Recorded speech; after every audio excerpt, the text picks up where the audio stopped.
Welcome to KRR kitchen. இன்றைக்கி நம்ம கிச்சனில் நல்ல குண்டு குண்டாக பஞ்சு போல் சாஃப்டான கொல்லி இட்லி எப்படி செய்கிறதுன்னு தான் பார்க்க போகிறோங்க. இந்த கொல்லி இட்லிக்கு எந்த மெஷர்மெண்ட்டில் மாவு அரைச்சி இட்லி எந்த பக்குவத்தோடு செய்யணும் அப்படின்னு தான் பார்க்க போகிறோம். கூடவே பார்த்திங்கன்னா இதே மாவை பயன்படுத்தி நல்ல மொறுன்னு தோசை எப்படி ஊற்றுறது அப்படிங்கிறதையும் சேர்த்து வீடியோ சொல்லியிருக்கேன். அப்புறம் பார்த்திங்கன்னா இந்த இட்லிக்கும் தோசைக்கும் பொருத்தமான ஒரு கொத்தமல்லி சட்னியும் சேர்த்து பார்க்க போகிறோம். நல்ல ஒரு அருமையான டிஃபன் காம்போ ரெசிபி எப்படி செய்கிறதுன்னு நம்ம வீடியோக்குள்ளே போய் பார்ப்போம். அதுக்கு முன்னாடி நம்ம சேனலில் இப்போ தான் ஃபஸ்ட் டைம் பார்க்குறீங்கன்னா சப்ஸ்கிரைப் பண்ணி வச்சுக்கோங்க. கூடவே பெல் சிம்பல் ப்ரெஸ் பண்ணி ஆளுங்கிற ஆப்ஷனையும் ப்ரெஸ் பண்ணி வச்சுக்கோங்க. அப்போ தான் நான் போகிற வீடியோஸ் எல்லாம் உங்களுக்கு தொடர்ந்து நோட்டிஃபிகேஷனில் ஒன்றுக்கு ஒன்றே கிடச்சிட்டு இருக்கும். இப்போ வாங்க அந்த கொல்லி இட்லி எப்படி செய்கிறதுன்னு பார்த்துடலாம். இப்போ இட்லி மாவு அரைக்கிறதுக்கு நம்ம ஃபஸ்ட்டு ஊற வச்சுக்குவோம். அதுக்கு பார்த்திங்கன்னா மெஷரிங் கப்பால் 1 கப் அளவுக்கு கொள்ளு எடுத்திருக்கேன். அதே கப்பால் 1 கப் அளவுக்கு இட்லி அரிசி எடுத்திருக்கேன். இதில் 1 டேபிள் ஸ்பூன் அளவுக்கு உளுந்து சேர்த்துக்குங்க. 1 டீஸ்பூன் அளவுக்கு வெந்தயம். உளுந்து பார்த்திங்கன்னா 1 டேபிள் ஸ்பூன் அளவு சேர்த்தாலே போதும். நல்லா அருமையாக வரும் இட்லி. நமக்கு கொள்ளு மாவே பார்த்திங்கன்னா நம்ம உளுந்து மாவு மாதிரி நல்லா பொங்கி வரும் அரைக்கும் போது. அதனால் உளுந்து அதிகமாக சேர்க்க வேணாம். 1 டேபிள் ஸ்பூன் மட்டும் சேர்த்து நல்லா ஒரு 2-3 தடவை கழுவிட்டு நல்ல தண்ணி ஊற்றி நல்லா ஒரு 8 மணி நேரம் ஊற வச்சுக்குங்க. அப்போ தான் நல்லா அரைப்பட்டு வரும். இப்போ பாருங்கள், அரிசி பருப்புலாம் நல்லா ஊறி வந்திருக்கு. இதை நல்லா தண்ணிலாம் வடிகட்டிட்டு மிக்ஸி ஜாரில் சேர்த்துக்கிறேன். நான் இன்றைக்கி கொஞ்சமாக இருக்கிறதுனால மிக்ஸி ஜாரில் தான் அரைச்சிக்க போகிறேன். நீங்கள் வேணும்னா நீங்கள் கிரைண்டரில் கூட அரைச்சிக்கலாம். அதுலேயும் மாவு நல்லா பொங்கி வரும். இப்போ வடிகட்டி சேர்த்துட்டு அதில் நல்ல தண்ணி விட்டு நல்லா அரைச்சி எடுத்துக்கங்க. மாவு வந்து பார்த்திங்கன்னா இந்த பக்குவத்துக்கு அரைச்சிக்கணும். அரைக்கும் போது லேசான கொரப்பு இருக்கிற மாதிரி அரைச்சி எடுத்துக்கங்க. அப்போ தான் இட்லி நல்லா நமக்கு பந்து போல் கிடைக்கும்.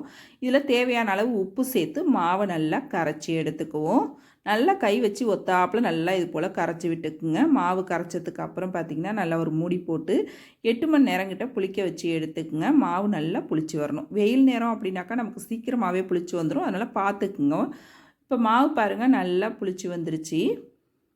நல்லா இந்த அளவுக்கு புளிச்சு வந்தால் தான் உங்களுக்கு இட்லி நல்லா சாஃப்டாக கிடைக்கும்.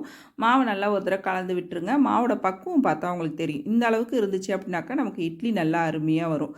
இப்போ இட்லி துணி போட்டு நான் இட்லி ஊற்றிக்கிறேன். நீங்கள் எண்ணெய் தடவிட்டு கூட இட்லி ஊற்றிக்கலாம். இட்லி பிளேட்டில் உங்களுக்கு விருப்பத்துக்கு தகுந்த மாதிரி ரெடி பண்ணிக்கோங்க. இப்போ இட்லி ஊற்றி வச்சுட்டேன். இது நல்லா ஹை ஃப்ளேமில் ஒரு 10லேருந்து ஒரு 15 நிமிஷத்துக்கு வேகட்டும். அதுக்கிடையில் நம்ம ஒரு சட்னி ரெசிபி பார்த்துருவோம். இப்போ சட்னி செய்கிறதுக்கு அடுப்பில் ஒரு பேன் வச்சுருக்கேன். அதில் 1 டீஸ்பூன் அளவுக்கு எண்ணெய் சேர்த்து 1.5 டீஸ்பூன் அளவுக்கு உளுந்து சேர்த்து நல்லா வறுத்து எடுத்துக்குவோம். இந்த உளுந்து பார்த்திங்கன்னா நல்லா பொன்னிறமாக வறுபட்டு வரணும். வறுபட்டு வந்ததுக்கப்புறம் பார்த்திங்கன்னா ஒரு 2 வரமிளகாய் இது கூடவே சேர்த்து நல்லா பொரிய விட்டுக்குங்க.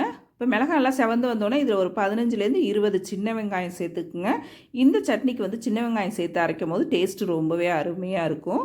இது கூடவே ஒரு 10 பூண்டு பல் 2 பச்சை மிளகாய் எடுத்து வச்சுருக்கேன். அதையும் சேர்த்து நல்லா வதக்கி விட்டுக்குவோம். இப்போ வெங்காயம், பூண்டு, பச்சை மிளகாய் எல்லாம் நல்லா வதங்கி வரட்டும். இப்போ நல்லா ஒரு பாதி அளவு வதங்கி வந்தோன்னே பார்த்திங்கன்னா இதில் ஒரு சின்ன துண்டு புளி சேர்த்துருக்கேன். அப்புறம் நல்லா ஒரு பெரிய கைப்பிடி அளவுக்கு கொத்தமல்லி நல்லா அலசிட்டு சேர்த்துக்குங்க. மண் நிறையா இருக்கும். அதனால் ஒரு 2-3 தடவை அலசிட்டு சேர்த்துக்குங்க. கொத்தமல்லி சேர்த்து பார்த்திங்கன்னா ஒரு 2 செகண்ட் தான் வதக்கணும். ரொம்ப நாளி வதக்கணும் அப்படின்னாக்கா சட்னியோட டேஸ்ட்டும் மாறும், கலரும் இருக்காது. அதனால் ஒரு 2 செகண்ட் மட்டும் வதக்கி விடுங்க. இப்போ இதிலே கடைசியாக பார்த்தீங்கன்னா ஒரு 1/2 கப் அளவுக்கு தேங்காய் துருவல் சேர்த்துக்கிறேன். தேங்காய் துருவலுமே பார்த்திங்கன்னா சேர்த்ததுக்கு அப்புறம் நம்ம வதக்கக்கூடாது. சேர்த்துட்டு அந்த சூட்லேயே கலந்து விட்டோம் அப்படின்னாக்கா போதும். கொத்தமல்லியுமே பாருங்கள் லைட்டாக தான் வதங்கி வந்திருக்கு. இந்த அளவு தான் நம்ம வதக்கணும். இப்போ எல்லாம் சேர்த்து நல்லா கலந்து விட்டு ஆற வச்சு எடுத்துக்குவோம். ஆறுனதுக்கு அப்புறம் நம்ம சட்னி எப்படி அரைக்கிறதுன்னு பார்ப்போம். இப்போ வதக்கி வச்ச பொருள் எல்லாமே பார்த்திங்கன்னா நல்லா ஆறி வந்துருச்சு. மிக்ஸி ஜாருக்கு மாற்றிக்கிறேன். மிக்ஸி ஜாருக்கு மாற்றினதுக்கு அப்புறம் பார்த்திங்கன்னா இதில் கொஞ்சமாக தண்ணி விட்டு இந்த சட்னிக்கு தேவையான அளவு உப்பு சேர்த்து லேசான கொரப்போடு அரைச்சி எடுத்துக்கணும். ரொம்ப கொரப்பாகவும் இருக்கக்கூடாது, ரொம்ப நைஸாகவும் இருக்கக்கூடாது. லைட்டாக கொரப்பாக இருந்துச்சு அப்படின்னாக்கா நம்ம இட்லி தோசை கூட சாப்பிடும்போது இந்த சட்னியோட டேஸ்ட்டு அருமையாக இருக்கும். இப்போ பார்த்தா தெரியும் உங்களுக்கு சட்னி அரைச்சி எடுத்துகிட்டு வந்துட்டேன் எந்த அளவுக்கு அரைக்கணும்னு. இப்போ ஒரு பாத்திரத்துக்கு மாற்றிட்டு கொஞ்சமாக தண்ணியும் கழுவி சேர்த்துக்கிறேன். சட்னி நல்லா கலந்து விட்டுருங்க. ரொம்ப அருமையாக சூப்பராக இருக்கும் இந்த கொத்தமல்லி சட்னி இந்த இட்லி தோசைக்கு. இதுக்கு தாளிப்பு கடுகு, உளுந்து, கொஞ்சம் பெருங்காயத்தூள், ஒரே ஒரு வரமிளகாய் சேர்த்து தாளிப்பு கொடுத்துருக்கேன். அவ்வளோதான் நம்மளோட கொத்தமல்லி சட்னி ரொம்ப அருமையாக சூப்பராக ரெடி ஆகிடுச்சுங்க. அதுவும் குறிப்பாக அந்த கொல்லி இட்லி கூட வச்சு சாப்பிட்றப்ப ரொம்ப அருமையாக இருக்கும் டேஸ்ட்டு. இந்த கொல்லி இட்லிக்கு பார்த்திங்கன்னா கார சட்னியும் வச்சு சாப்பிட்லாம். அந்த சட்னி ரெசிபிலாம் நிறைய நம்ம சேனலில் இருக்குது. அதோட லிங்க்கும் உங்களுக்கு நான் டிஸ்கிரிப்ஷனில் கொடுக்குறேன். தேவைப்படுறவங்க செக் பண்ணிக்கோங்க. இந்த கொத்தமல்லி சட்னியும் ட்ரை பண்ணி பாருங்கள்.